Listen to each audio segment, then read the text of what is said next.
இவன் ஒருத்தன் தான், இவனு ஒளிஞ்சிட்டான்னு மட்டும் நினைக்காதீங்க. எனக்கு பின்னால தஞ்சாவூர் கோபுரம் தான் தலப்பாக கட்டிக்கொண்டு நடந்து வாரத போல் நம்ம ஐயா வாராரு.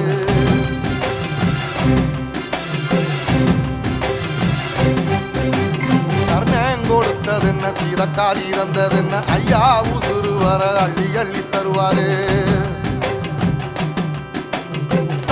சாதிக்கு ஒரு சங்கம் வச்ச நாட்டுக்குள்ள எல்லா சாதிக்கு ஒரு கோயில் போல வாராரு.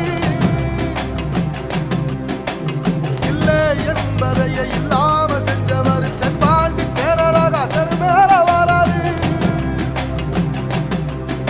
ஏயிட்டி எதிர வந்த கண்ணே எமச்சதில்லை தமிழ பரம்பரைக்கு தன்மானமா வாராரு.